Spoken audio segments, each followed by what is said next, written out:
नमस्कार, मैं हूं कुमार विजय और आप देख रहे हैं न्याय तक। आज हमारे साथ समाजवादी पार्टी की शिक्षक सभा के राष्ट्रीय अध्यक्ष बी पांडे जी हैं। बी पांडे जी कुलपति भी रहे रामभद्राचार्य यूनिवर्सिटी चित्रकूट के। तो आज जब वो वाराणसी में हैं, हम पहले उनका बहुत बहुत स्वागत करते हैं। स्वागत है आपका वाराणसी में। तो हम आपसे जानना चाहेंगे, चूँकि आप भी देख रहे हैं, आप सबको पता है कि इस समय जो देश की राजनीति है और ख़ासतौर पर उत्तर प्रदेश की पूरी तरह से जाति केंद्रित राजनीति हो चुकी है। आपकी पार्टी भी पीडीए की बात कर रही, पिछड़ा दलित अल्पसंख्यक। इसमें बतौर ब्राह्मण आप कितना फिट हो पा रहे हैं? आपने पीडीए की चर्चा की, पहले मैं पूरा संक्षिप्त परिचय बता दूं अपना। मैं समाजवादी विचारधारा से प्रभावित होकर के मैंने कुलपति की सेवा पूर्ण होने के पश्चात माननीय राष्ट्रीय अध्यक्ष अखिलेश यादव जी के विशाल हृदय को दृष्टिगत रखते हुए मैंने समाजवादी पार्टी की सदस्यता ग्रहण की।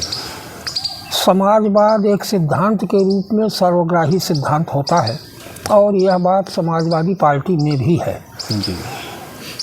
रही बात जिसकी आपने चर्चा किया, जो बड़ा पॉपुलर शब्द बना हुआ है पीडीए, तो कई बार कई जगह आपने सुना होगा कि पीडीए की व्याख्या उन्होंने जब चाहा है तो उस तरह से किया भी है। समाजवाद वोट की राजनीति अलग है, लेकिन समाजवाद एक सिद्धांत के रूप में सर्वग्राही सिद्धांत है।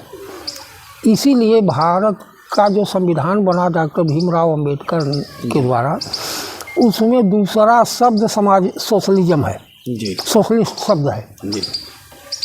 तो इस तरह से समाजवाद भारत जैसे विशाल और विविधताओं वाले देश के लिए समाजवाद के अलावा और कोई दूसरा सिद्धांत नहीं है जो इसको पुनः दुनिया में इसको विश्व गुरु के पद पर आसीन करा सके। जी बिल्कुल, ये समाजवाद बिल्कुल ठीक शब्द है, लेकिन समाजवादी विचारधारा, जैसे आपकी पार्टी पर भी लगातार आरोप लगते रहे। नेताजी के समय में कभी कहा जाता था कि सामंती होती जा रही है, कभी जब अखिलेश यादव मुख्यमंत्री थे तो कहा गया कि आपकी पार्टी में ब्राह्मण प्रभुत्व। जो जनचर्चा है मैं उसकी बात कर रहा हूँ, मैं अपना भी मत नहीं दे रहा हूँ, जिससे आप भी वाकिफ़ होंगे। और इधर जब अभी खासतौर पे माता प्रसाद पांडे जब अध्यक्ष बनाए गए विधानसभा के, तो लगातार पार्टी के भीतर आया कि जब हम पीडीए का जो तमाम और कार्यकर्ता हैं कि जब हम पिछड़ा दलित अल्पसंख्यक को साध रहे हैं तो क्यों कर राष्ट्रीय अध्यक्ष जी एक ब्राह्मण को विधानसभा अध्यक्ष बना रहे हैं।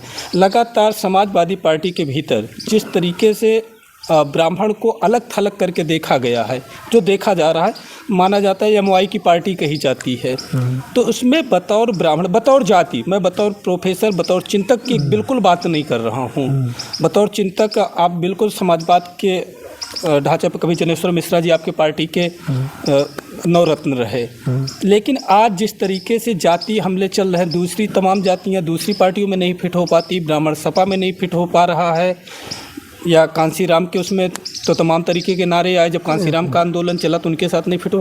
तो बतौर जाति कैसे देख पा रहे हैं, ये टूट रहा है या नहीं? टूटने का वहाँ कोई सवाल ही नहीं उठता जी। कोई नहीं फिट हो पा रहा है तो इसका अर्थ यह हुआ कि वह फिट होना नहीं चाहता जी।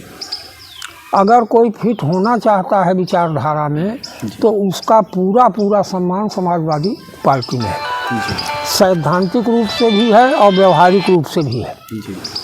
आप देखें, माननीय राष्ट्रीय अध्यक्ष जी जब मुख्यमंत्री बने तो भारत ही नहीं, एशिया का सबसे बड़ा पार्क बना तो एक पंडित के नाम से बना, जनेश्वर मिश्रा के नाम से। आज आपने ही कहा नेता प्रतिपक्ष का पद खाली हुआ तो माता प्रसाद पांडे को मिला।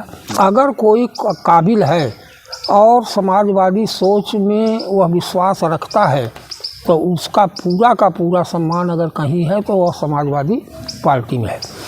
जनता क्या कहती? जनता तो तमाम तरह के चक्रवाती विचार आते हैं जनता के मस्तिष्क में। कोई आया कुछ कह गया, कोई कुछ समझा दिया, तो कुछ दिन रहता है। लेकिन हमारा यह मानना है, सैद्धांतिक रूप से, व्यवहारिक रूप से भी देखता हूँ, हमारे सब साथी बैठे हैं, ये लोग भी देख रहे हैं कि समाजवादी पार्टी सर्वग्राही पार्टी है।